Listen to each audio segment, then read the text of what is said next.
అండి. అందరూ ఎలా ఉన్నారు? నేనైతే చాలా చాలా బాగున్నానండి. మీరు కూడా చాలా బాగుండాలని మనస్ఫూర్తిగా కోరుకుంటున్నానండి. ఈరోజు టాపిక్ వచ్చేసి మీకు థంబ్‌నెయిల్ చూసేసరికి అర్థమైంటుందండి. నా ఫస్ట్ ప్రెగ్నెన్సీ స్టోరీని మీతో షేర్ చేసుకుందాం అనుకుంటున్నాను.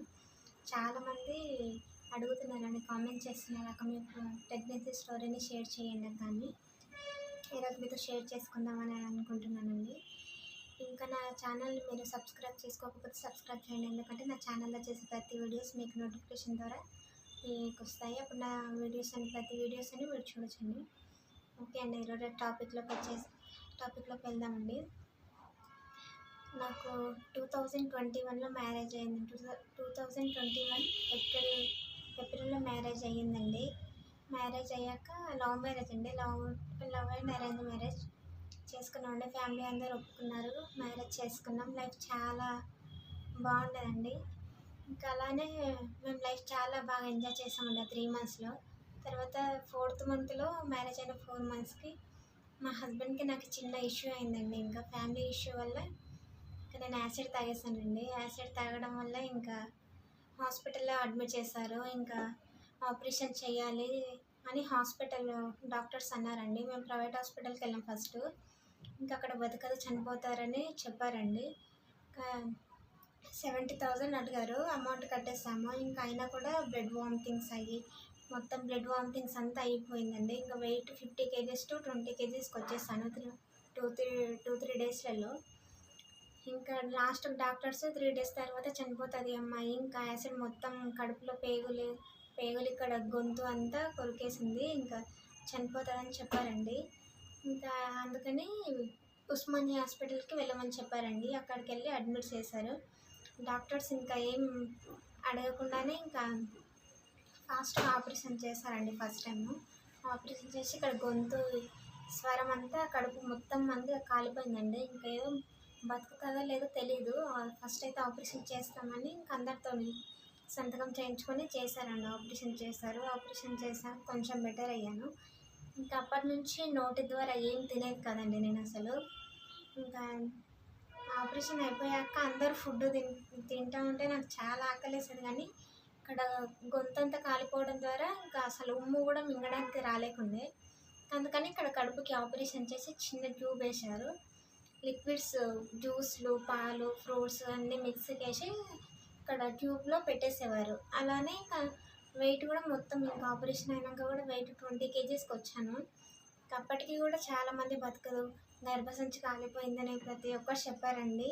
డాక్టర్స్ కూడా ఇంకా మేము చేసే వరకు చేస్తామని చెప్పారు. ఇంకా మా మమ్మీ వాళ్ళు, మా ఆయన వాళ్ళు ఏదో సపోర్ట్ చేసి ఇంకా చేసేవాళ్ళండి. ఇంకా ప్రతిరోజు జ్యూస్లు, ఫ్రూట్స్, పాలు, వాటర్ అంతా ట్యూబ్ ద్వారా పెట్టేవాళ్ళు. మొత్తం అలానే పెట్టేసి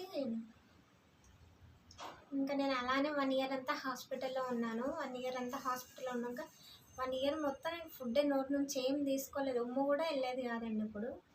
తర్వాత లిక్విడ్స్ అన్నీ అలానే ఇక్కడ ట్యూబ్ ద్వారా తీసుకోవడం వల్ల ఇంకా 1 year అంతా అలానే అయిపోయింది. అసలు 1 year అంతా ఉస్మానియా హాస్పిటల్లోనే ఉన్నాం మేము.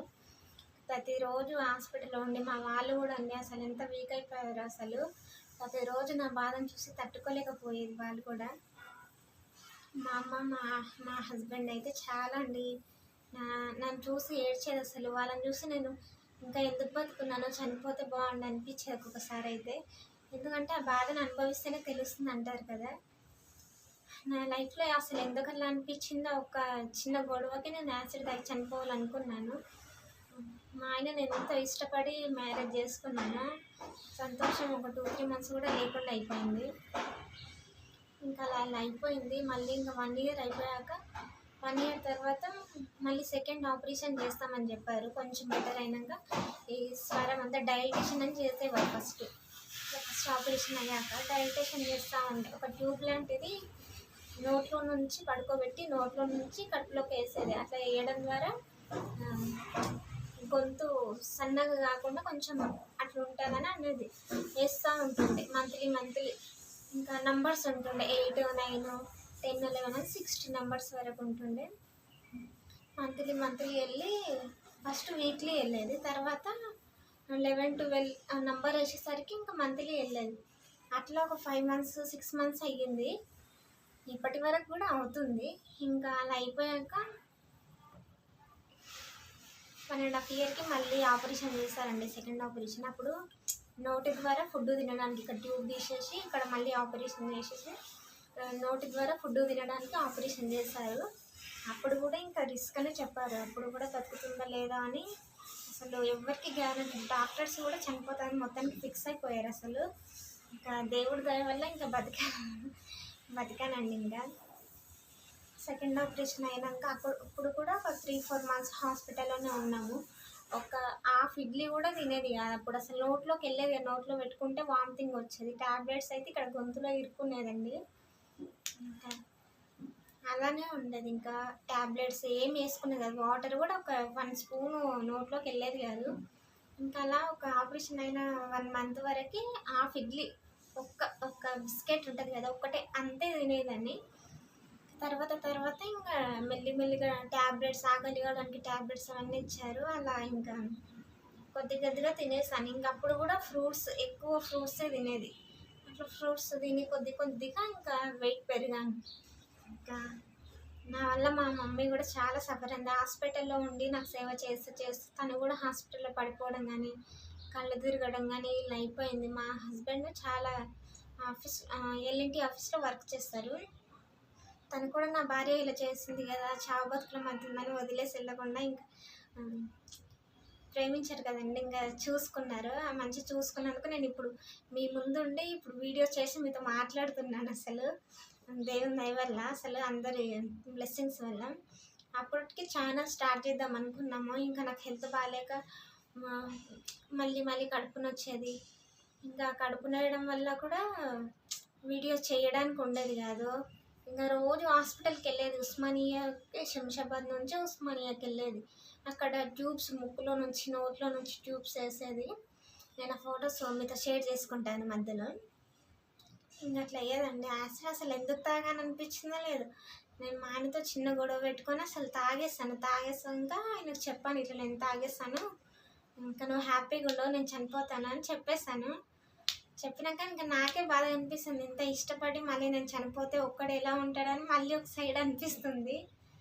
కానీ ఇంకా సిచ్యువేషన్ ఇంకా ఆ టైంలో అలా ఉండే. ఇంకా హాస్పిటల్స్ 3 హాస్పిటల్స్కి వెళ్ళాము. అసలు ప్రైవేట్లో అయితే డబ్బులు 1,50,000 అడిగారు. ఇంకా లాస్ట్ ఉస్మానియాకి వెళ్తేనే దేవుని దయ ఒక డాక్టర్ అసలు ఎంత పట్టించుకొని మంచిగా ఆపరేషన్ చేసింది. ఇంకా సెకండ్ కూడా ఆపరేషన్ అయింది. ఇంకా అలా ఫుడ్ మెల్లిమెల్లిగా తింటున్నాను. ఫుడ్ కొంచెం స్టార్ట్ చేసేసాను. ఇంకా అలానే జనవరిలో 2022లో మార్చ్ వరకు కొంచెం రికవరీ అయ్యాను. 3 మంత్స్ వరకు మంచిగా కొద్దిగా ఫుడ్ తింటూ ఒక 30 kgs వరకు వచ్చాను. 10 kgs వరకు పెరిగాను. ఫ్రూట్స్ కానీ ఎగ్స్ కానీ కొద్దిగా తింటూ. ఇంకా తర్వాత 3 మంత్స్ అయిపోయాక మార్చ్ ఎండింగ్లో ఇంకా ప్రెగ్నెన్సీ కన్ఫర్మ్ అయిందండి. అసలు మేము ఎవరు అనుకోలేదు ప్రెగ్నెన్సీ వస్తుందని కూడా. ఎందుకంటే గర్భసంచి కాలిపోయిందని డాక్టర్స్ చెప్పారు. ఇంకా మాకు, మా అత్తయ్య వాళ్ళకి కానీ, మా మమ్మీ వాళ్ళకి, మా హస్బెండ్కి, ఇంకా పిల్లల గురించి అసలు ఆ టాపిక్ కూడా రాలేదు. ఎందుకంటే ఇంత చావు బతుకుల మధ్య నేను వచ్చాను కదా, మళ్ళీ ఇంకా గర్భసంచి కాలిపోయింది. ఇంకా పిల్లలు లేకున్నా సరే నా కూతురులాగా, మా అత్తనేమో నా కోడలు నాకు ఒక కూతురులాగా అనుకుంది. ఇంకా పిల్లల గురించి ఎవరు టాపిక్ తీయలేదు. ఇంకా దేవుని దయ వల్ల మేము కూడా అనుకోలేదు అసలు. 3 మంత్స్కి నాకు కడుపు ఇంకా ఉబ్బినట్టు అవుతుంది, ఏంటి గ్యాస్ ఫామ్ అయినట్టు, ఎందుకు ఇలా అవుతుందని ఇంకా మా ఆయనతో చెప్పాను. చెప్తే ఏం లేదు, నువ్వు ఫుడ్ టైం టు టైం తినక గ్యాస్ ఫామ్ అయిందని చెప్పారు. ఇంకా నేను అలానే ఉన్నాను 2 మంత్స్ వరకు, 2 మంత్స్ ప్రెగ్నెంట్ వరకు నాకు తెలియదు అసలు గ్యాస్ ఫామ్ అయిందేమోలే అని నేను అనుకున్నాను.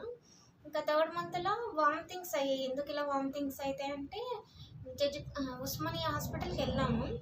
డాక్టర్స్ కూడా ఏం లేదమ్మా అని చెప్పి చెకప్ చేసి పంపించారు. టెస్ట్కి పంపిస్తే అల్ట్రాసౌండ్ టెస్ట్ చేశారు. అప్పుడు ఇంకా చేసి ఇంకా ప్రెగ్నెంట్ ఈ అమ్మాయి 3 మంత్స్ ఇప్పుడు అని చెప్పారు. అసలు నమ్మలేదు అసలు. మా ఆయన నేనైతే డాక్టర్ అబద్ధం చెప్తుందేమో, జోక్ చేస్తుంది అని మేము అనుకున్నాం ఫస్ట్. తర్వాత ఇంకా చూయించారు మాకు. బేబీ ఇట్లా మూవ్ అవుతుంది కదా, అటు ఇటు మూవ్ అవుతుంటే మా ఆయనకు చూయించారు. మా ఆయన ఇంకా మూవ్ అవుతుంటే అసలు షాక్ అయ్యారు. ఏంటి అసలు ఈ అమ్మాయి ఇలా ఉంది, మళ్ళీ ప్రెగ్నెన్సీ వచ్చిందేంటని. ఒక సైడ్ హ్యాపీగా ఉండాలా, లేదంటే నేనే వీక్ ఉన్నా మళ్ళీ బేబీ ఎక్కడ అని బాధపడాలో తెలియట్లేదు అసలు. ఇంకా మా ఫ్యామిలీ అందరూ తీసేపియండి, వద్దు, అమ్మాయి ఇప్పుడిప్పుడే కొద్దిగా రికవరీ అవుతుంది, మళ్ళీ బేబీ అంటే ఇంకా ఇబ్బంది ఎక్కువ అవుతుందని చెప్పారు మా అత్తయ్య వాళ్ళు, మా మమ్మీ వాళ్ళు. ఇంకా మేమైతే ఉండలే, దేవుడు ఇచ్చిండు, దేవుడే చూసుకుంటాడు. ఇంకా కొంతమంది పిల్లలు లేక అసలు ఎంతోమంది నరకం అనుభవిస్తున్నారు. మనం అడగక ముందుకే దేవుడు మనకి ఇచ్చాడు అనేసి ఉంచుకున్నాను.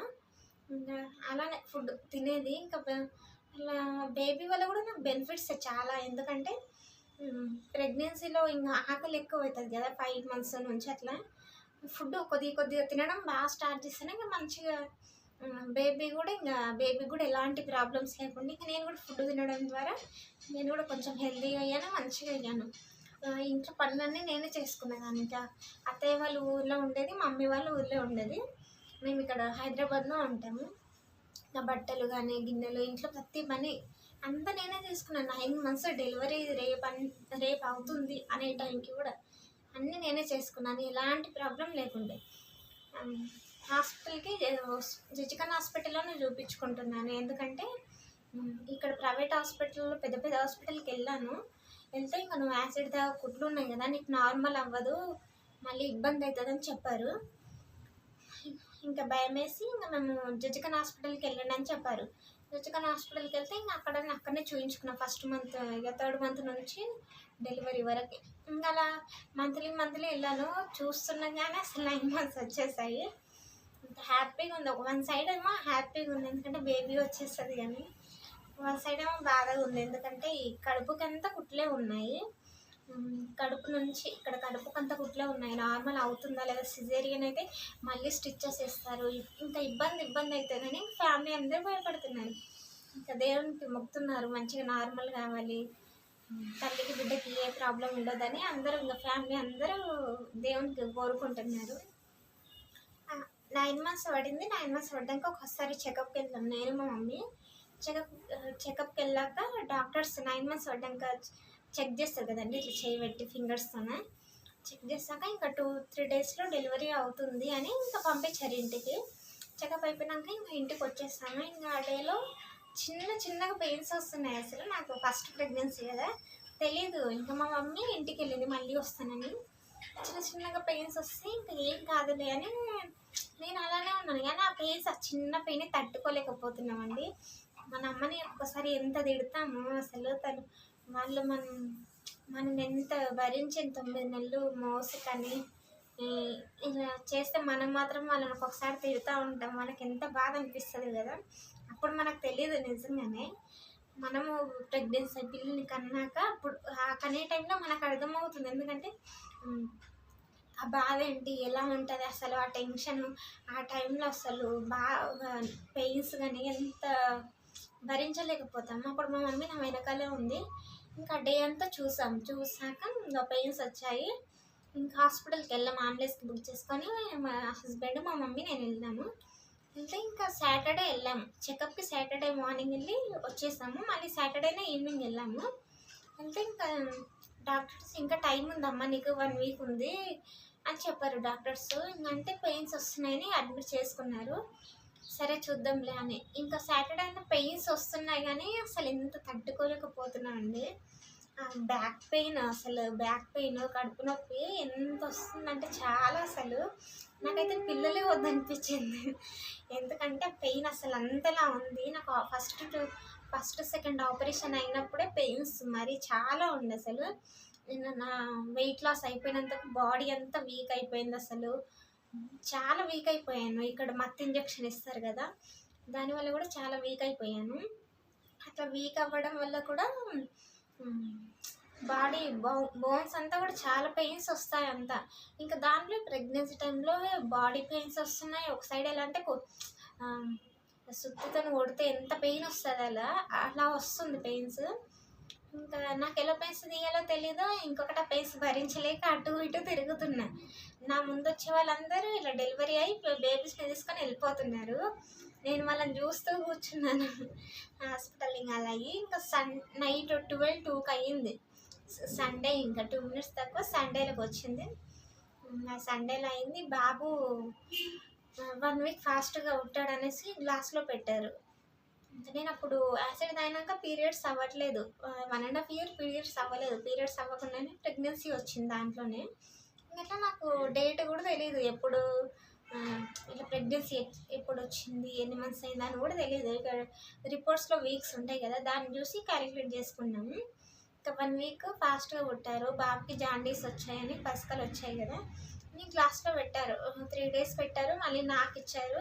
సరే మమ్మీ పాలు అదే తల్లి పాలు తాగితే తగ్గుతాయని ఇచ్చాక మళ్ళీ ఇంకా 1 డేకి మళ్ళీ తీసుకొని గ్లాస్‌లో పెట్టుకున్నారు. అసలు బేబీ పుట్టంగానే తీసుకెళ్ళి గ్లాస్‌లో పెట్టేసారు. అసలు నేను కూడా చూడలేదు. ఆ పెయిన్స్‌లో నేను ఏడుస్తూ ఉన్నాను. ఇంకా బాబుని తీసుకెళ్ళి పెట్టేశారు గ్లాస్‌లో. ఇంకా పెట్టాక మా ఆయన నేను ఒక్కసారి కూడా బేబీని చూడలేదు ఎలా ఉందని ఇంకా డాక్టర్స్ని అడిగితే చూపించారు ఒకసారి.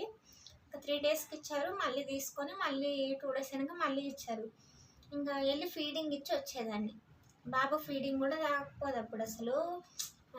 2.5 కేజెస్ పుట్టాడు బాబు. ఇంకా అలానే అయితే ఇంకా మళ్ళీ 4 డేస్ అయినాక మళ్ళీ ఇచ్చారు. ఇంకా కొద్దిగా ఉంది జాండీస్. ఇంకా ఇంటికి వెళ్ళి మార్నింగ్ ఎండ వస్తుంది కదా, ఎండలో పెట్టేసేయండి అని చెప్పారు. ఇంకా సరేలే అనేసి ఇంకా మేము క్యాబ్ బుక్ చేసుకొని ఇంటికి వచ్చాము. ఆయిల్ మసాజ్ అంతా అయిపోయాక బేబీని మార్నింగ్ ఎండ వస్తుంది కదా, ఎండలో పెట్టేది. ఇంకా అట్లా తగ్గిపోయింది. ఇంకా బేబీ కూడా హెల్తీగా ఉంది. ఇంకా నేను కూడా హెల్తీగా ఉంది. ఇంకెలాంటి ప్రాబ్లమ్స్ లేకుండా ఇంకా నా ప్రెగ్నెన్సీ జర్నీ ఇట్లా ముగిసిందండి. ఇట్లా యాసిడ్ తాగాక కూడా చాలా అసలు చాలా ఇబ్బందులు ఎదురయ్యండి. ఇంకా నేను ఎలా అంటే అత్తయ్య వాళ్ళ దగ్గర లేను, మమ్మీ వాళ్ళ దగ్గర లేను. నేను మా హస్బెండ్ ఇక్కడ సిటీ హైదరాబాద్లో ఉండేది. ప్రతి పని ఇక్కడ ఇట్లా బట్టలు పిండేటప్పుడు కూడా వాషింగ్ మిషన్ లేదు మా దగ్గర. బట్టలు ఉతికేటప్పుడు కూడా కడుపు పైన తెలుసా ప్రెగ్నెన్సీ టైంలో ఇట్లా వంగితే కడుపు అసలు వంగడానికి రాకుండే, మొత్తం కుట్లున్నందుకు బాగా ఇట్లా పెయిన్ వచ్చేది అసలు. డాక్టర్స్ కూడా అన్నారు ఇప్పుడు ఎందుకమ్మా తీయించుకోండి, నువ్వే బాలేవు, వీక్ ఉన్నావు, మళ్ళీ బేబీ అంటే ఇబ్బంది అవుతుంది అని చెప్పారు. కానీ ఇంకా మేము దేవుని పైన భారం వేస్తామంతా. ఎంతోమందికి అసలు పిల్లలు లేక ఒక రకంగా ఏడుస్తారు, నరకం అనుభవిస్తున్నారు. కొంతమంది ఏమో పిల్లలు హాస్పిటల్లో పుడితే వదిలేసి వెళ్ళిపోతారండి. ఇంకా మన జీవితానికి ఒక అర్థం అంటేనే పిల్లలు కదా, అందుకని ఇంకా అట్లా అనిపిస్తుంది మీద భారం వేసి. ఎలాంటి ప్రాబ్లం లేకుండా మంచి నార్మల్ డెలివరీ అయింది మళ్ళీ ఫస్ట్. అసలు అందరు షాక్ అవుతారు ఇప్పటికీ, ఈ అమ్మాయి బతికుందా, అసలు యాసిడ్ తాగడం అంటే బాత్రూమ్ క్లీనర్ యాసిడ్ ఉంటుంది కదా, అది తాగినప్పుడు ఇదంతా కాలిపోయింది అసలు, గొంతు మొత్తము కడుపు అంతా కాలిపోయింది. అంత బ్లడ్ అంత అయినాక కూడా మళ్ళీ నార్మల్ డెలివరీ అయింది. బేబీ కూడా మంచిగా ఉంది, ఎలాంటి ప్రాబ్లం లేదని చాలామంది అనుకుంటారు. ఇప్పటికీ కలిస్తే అవునా మమత నీకు డెలివరీ అయిందా, నార్మల్ అయిందా అని అడుగుతారు. ఇంకా చాలామంది యూట్యూబ్లో అడుగుతున్నారు, అక్క మీ డెలివరీ స్టోరీని పోస్ట్ చేయండి చూస్తామని చాలా అడుగుతున్నారు. ఇంకా నాకు టైం లేక చేయట్లేదండి. మొన్న బాబుకు ఫీవర్ ఉంది, అందుకని వీడియోస్ చేయట్లేదు. ఇప్పటి నుంచి చేస్తానండి. నా వీడియోస్ని ఇలానే చూస్తూ నా ఛానల్ ఇంకా సబ్స్క్రైబ్ చేయండి, ఇంకా ఫాలో చేయండి. థ్యాంక్స్ అండి. నా స్టోరీని మీ అందరితో షేర్ చేసుకున్నాక సగం బాగా పోయింది అంటారు కదా, అలా అయిపోయింది. ఎందుకంటే నాలోనే ఈ బాధ అంతా దాచుకున్నాను. ఈరోజు మీ అందరితో షేర్ చేసుకుంటున్నాను. ఇదండి నా ప్రెగ్నెన్సీ జర్నీ.